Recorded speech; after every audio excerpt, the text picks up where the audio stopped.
अस्सलाम वालेकुम, welcome back to my new vlog. कैसे हैं आप सब लोग? उम्मीद करती हूँ कि अल्लाह के फजल करम से आप लोग ठीक ठाक होंगे। मैं भी ठीक हूँ, अल्लाह का शुक्र, अल्लाह का करम। आज मैं अपने इलाका छछ की पुराना शहर हज़रों की वीडियो लेके हाजिर हुई हूँ। इलाका छछ सूबा पंजाब के शुमाली और आखिरी ज़िला अटक में वाक़या है। ये इलाका 84 गाँव पर मुश्तमिल है। ये वादी दरियाए सिंध के साथ साथ जनूब की तरफ वाक़या है। हज़रो यहाँ का शहर है जिसे तहसील का दर्जा दिया गया है। इस शहर में ज़्यादातर हिंदको और पश्तो बोली जाती हैं। यहाँ के लोग बहुत ही महज़ब, सादा और मेहमान नवाज हैं।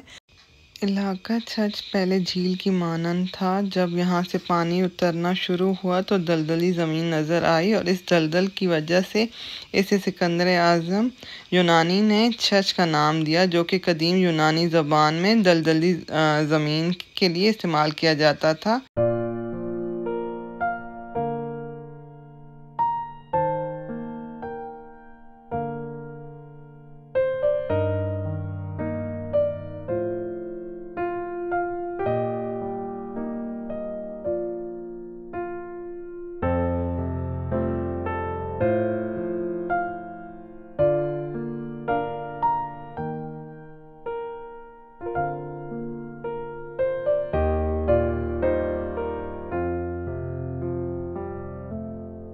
पुराने हज़रों के 6 दरवाज़े थे, जिसमें से 4 दरवाज़े आज भी मौजूद हैं। इनमें से सबसे ज़्यादा मशहूर कश्मीरी गेट कहलाता है, जो 2-2.5 साल पुराना है। शहर के मगरबी जानिब वाक़या है। इसके अलावा ढकी गेट और रत्न मंडी गेट भी मशहूर गेट हैं। यहाँ पर हरी मंदिर भी मौजूद है, जो कि 200 साल पुराना है, जो हरी महल्ले में मौजूद है, जिसे अब महल्ला जामा मस्जिद कहा जाता है। ये उस वक्त की बात है जब हज़रत पुतला कहलाता था। उस वक्त यहाँ पे मुसलमानों के साथ सिख भी बहुत तादाद में आबाद थे और उस वक्त मुसलमानों और सिखों के दरमियान एक जंग हुई थी, जिसमें उलमा कराम और काफ़ी नेक लोग शहीद हुए थे और इन्हें जगह जगह दफनाया गया था। बाद में आबादी के वक्त इस वक्त के उलमा ने तय किया था कि इन कब्रों को नहीं छेड़ा जाएगा, इनके साथ ही आबादी होती रहेगी और ये कब्रें उसी वक्त से यहाँ पे मौजूद हैं। इस शहर में आज भी 200-250 साल पुरानी इमारतें मौजूद हैं, जिनमें आज भी कदीम सकाफ़त के रंग आपको नज़र आते हैं। यहाँ पे हज़रों का कदीम और पुराना बाज़ार था, जो कि यहाँ से अब शिफ्ट हो चुका है और शिफ्ट होने की वजह जो है इन गलियों का तंग होना। उस टाइम पे उस वक्त लोगों के पास गाड़ी या मोटरसाइकिल तो नहीं हुआ करते थे। अगर हम गौर करें तो हमें इन गलियों में नाजायज़ तजव्वुज़ नज़र नहीं आते। यानी यहाँ लोग इतने ईमानदार, इस दौर के लोगों की सोच इतनी संजीदा थी। अगर सिक्योरिटी के हवाले से देखें तो 2 दरवाजे लगाए गए थे और निकासी के हवाले से देखा जाए तो पूरा दिन यहाँ बारिश होती रहती थी, मगर 15 मिनट के बाद आपको यहाँ पानी का एक कतरा भी नहीं नज़र आता था। इन इमारतों में जो लकड़ियों का इस्तेमाल किया गया है, ये इतनी मज़बूत हैं कि आज 200-250 साल बाद भी इन लकड़ियों को कुछ नहीं हुआ और ये इतनी खूबसूरत काम किया गया है। और ये जो घर बने हुए हैं और यहाँ पे जो लकड़ी का काम किया गया है, आप यकीन माने ये घर ऐसे हैं अभी भी। अगर इन घरों में आप जाते हो, इन इमारतों में आप जाते हो, तो आपको एसी की ज़रूरत नहीं पड़ती। वो दीवारें इतनी मज़बूत और इतनी चौड़ाई में बनी हुई हैं कि वहाँ पे आपको एसी वगैरह की ज़रूरत नहीं पड़ती और इतने यहाँ पे ठंडे घर हैं। और मेरी जो फुप्पो हैं, उनके जो इन लॉज थे, वो इन्हीं घरों में से एक घर में रहते थे। उनका जो ससुराल था, तो मेरी फुप्पो पहले इधर कुछ अरसा रही हैं।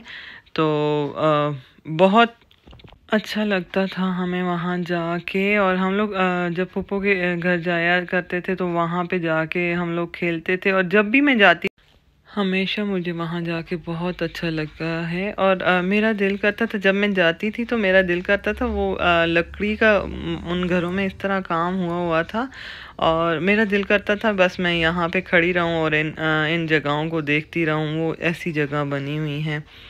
तो अक्सर जो हम लोग हमें दिखाई जाती हैं मूवीज़ वगैरह में, जो पाकिस्तान बनने से पहले या पाकिस्तान जब बना था, तो वो जो इमारतें दिखाई जाती हैं, जिस तरह के घर दिखाए जाते हैं, ये बिल्कुल वही इमारतें हैं और बिल्कुल वैसे ही घर हैं। और इतने ऊंची ऊंची इमारतें हैं, इतने ऊंची ऊंची कि अभी मेरा नहीं ख्याल कि अभी लोग ऐसे घर बनाते होंगे जिस तरह मजबूत उस वक्त उन लोगों ने ये घर बनाए थे।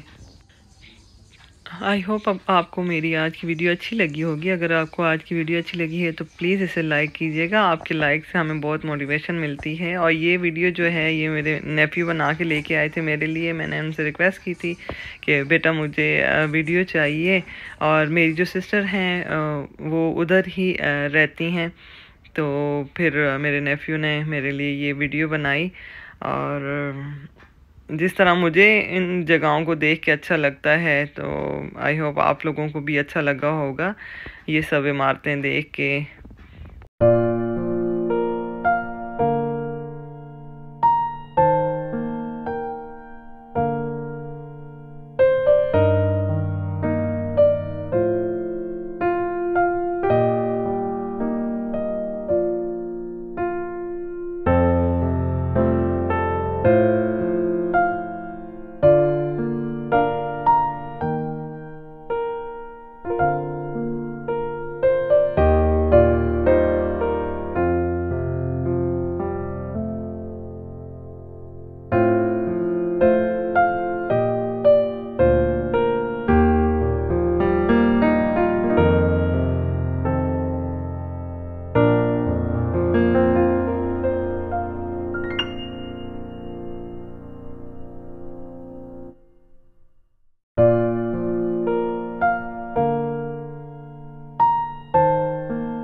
जाने का दिन आ गया था और दिल बहुत उदास था। जैसे वहाँ से आते हुए बंदा खुशी खुशी आता है, और इधर से जाते जितनी वहाँ से आते हुए खुशी होती है, यहाँ से जाते हुए उतना ही आपको तकलीफ़ हो रही होती है।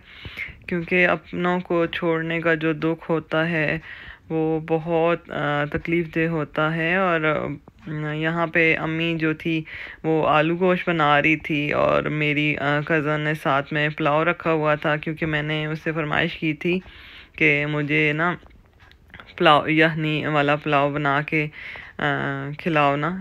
जिस दिन हम लोग जा रहे थे तो यहाँ पे अम्मी का आलू गोश्त रेडी हो चुका था और साथ में कज़न का पुलाव बन रहा था। और इंशाल्लाह अब जो नेक्स्ट वीडियो मेरी आएगी वो आएगी हमारे ट्रैवल व्लॉग की।